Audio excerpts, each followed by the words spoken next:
cuyo miedo es sufrir un infarto, desmayarse, la sensación de fatalidad inminente. Con esa pregunta se obtienen respuestas muy diferentes. Otras diferencias son que alguien con fobia social no querrá tener a nadie cerca para que nadie vea lo humillante o lo estúpido que parece, mientras que alguien con un trastorno de pánico sí querrá tener a alguien cerca para que le ayude en caso de sufrir un infarto o algo así. Y las rutas del cerebro que están activadas también diferirán dependiendo del trastorno que se padezca.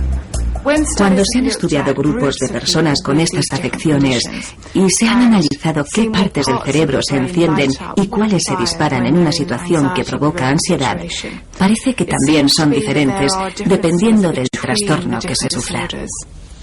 Por tanto, con la ansiedad social parece haber más actividad en la parte pensante del cerebro y en la amígdala que coordina la respuesta de la ansiedad. El trastorno por pánico activa esas dos partes del cerebro, pero también la parte inferior y más primitiva del cerebro responsable del lado físico de la ansiedad. Lo que se hace como resultado de la ansiedad también difiere. Alguien con fobia social a quien no le gusta comer en público se sentará de espaldas a la puerta para que nadie le pueda ver comer, mientras que alguien con un trastorno de pánico se sentará muy cerca de la puerta para poder salir corriendo si sufre un ataque de pánico. Igualmente, en la cola de un supermercado, las personas con fobia social sentirán cada vez más ansiedad a medida que se acercan a la caja porque alguien les va a mirar.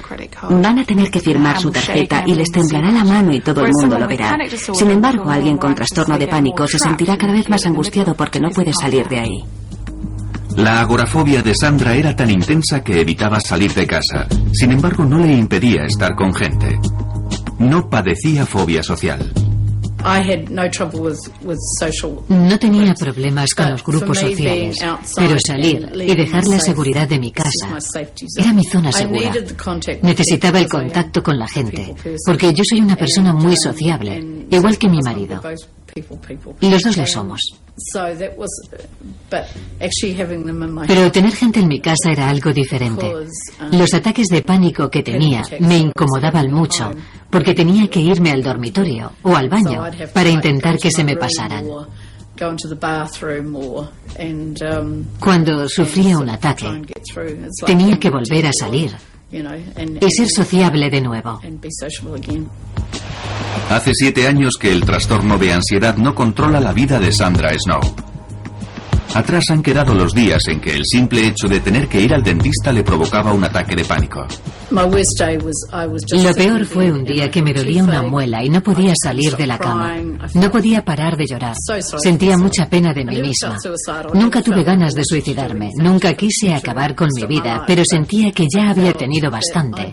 Y fue entonces cuando llamé a la Asociación de Fóbicos. Sandra habló con alguien que había pasado por lo mismo que ella, y eso fue muy tranquilizador. Me explicó lo que yo estaba sintiendo. Le di un nombre. Yo no era estúpida, no estaba loca. La gente cree que cuando se tiene una enfermedad mental, se está loco. Hay muchos prejuicios en torno a las enfermedades mentales, y yo también los tenía, pero eso era antes. Evidentemente ahora no los tengo. Otra cosa que Sandra ya no tiene es una mente llena de pensamientos negativos. No siempre podía quitarme de la cabeza todos esos pensamientos negativos. No podía. Estaban ahí. Y no era por falta de confianza o porque no me sintiera bien conmigo misma. No era eso. Sin embargo, no podía librarme de ellos. Siempre estaban ahí. Estaban en mi cabeza permanentemente. Y no me podía acostumbrar a ellos. Pero no podía librarme de ellos tampoco. Durante años, Sandra intentó solucionarlo sola con cintas de relajación y obtuvo alguna mejoría con su ansiedad. Pero era temporal. Me sentía bien. Me iba a dormir por la noche, pero al día siguiente todo seguía igual. Y aunque quería mejorar, sabía que no podría conseguirlo sola. Tras años de aislamiento en su propia casa por ansiedad aguda, finalmente Sandra fue a ver a un psiquiatra. El psiquiatra me dijo que tenía un desequilibrio químico, ya que mis niveles de serotonina estaban muy bajos.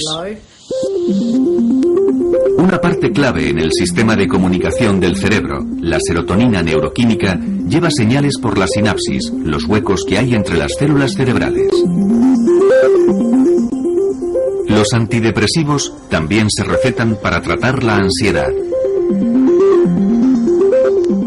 Funcionan inhibiendo la recaptación de serotonina y aumentan la cantidad que circula en la sinapsis.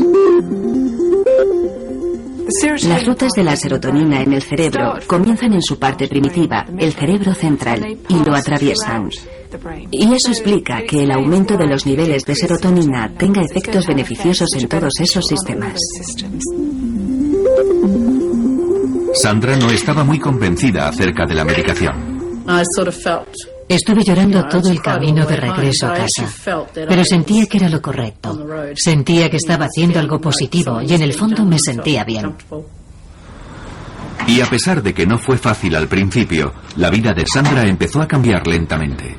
Las primeras 2 semanas me sentía fatal, no me sentía bien y pensaba, ¿habré hecho lo correcto? Y después, poco a poco, empezó a apetecerme salir. Sentía que podía hacerlo y no me encontraba enferma ni incómoda.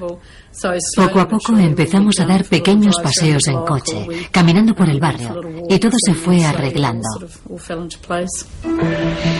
La medicación es uno de los 2 tratamientos principales para los trastornos de ansiedad y a menudo se combina.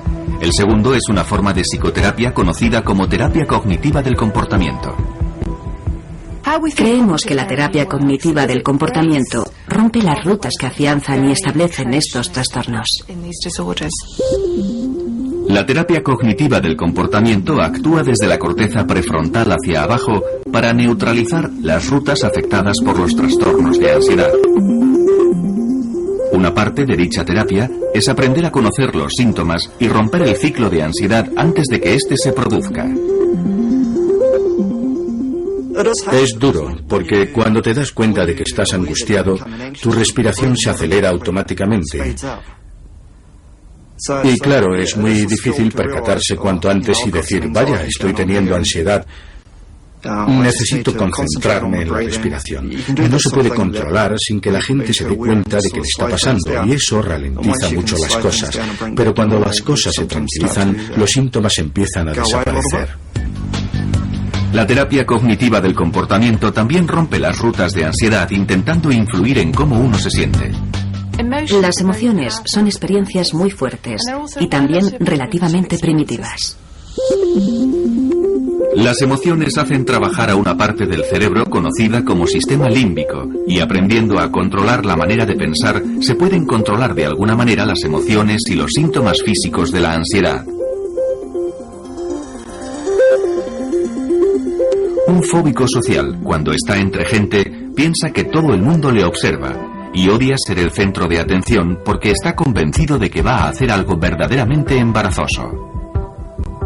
Con la ayuda de la terapia cognitiva del comportamiento, se aprende a tener un punto de vista más realista del mundo y a darse cuenta de que no se es el centro de atención. Al principio es duro. Sí, es duro. Pero cuando empiezas a desafiar a los pensamientos negativos, estos dejan de ser tan fuertes. Empiezas a estar por encima de ellos, pero al principio sí, sin duda alguna tuve que escribir muchas cosas y retar a mis pensamientos negativos con pensamientos positivos. Estas mismas técnicas ayudaron a Cheryl Freeman a escapar de la angustiada vida que llevaba, intentando evitar todas las situaciones que le pudieran provocar un ataque de pánico. La forma más fácil de impedir un ataque de pánico era evitar las cosas que me daban miedo. Y básicamente empiezas aquí. Te da miedo algo. Así que estás aquí. Y tu pequeña caja se hace cada vez más pequeña hasta que tu vida es así. Y mientras estés dentro de esa caja pequeña, estás completamente bien. No es una gran vida. No hay muchas cosas de las que disfrutar. Los estudios han demostrado que tanto la terapia cognitiva del comportamiento llevada a cabo correctamente como la medicación son tratamientos eficaces para el 60 o el 70% de la gente que padece trastornos de ansiedad. La terapia cognitiva fue una parte esencial en la recuperación de Cheryl, ya que le ayudó a superar su dependencia.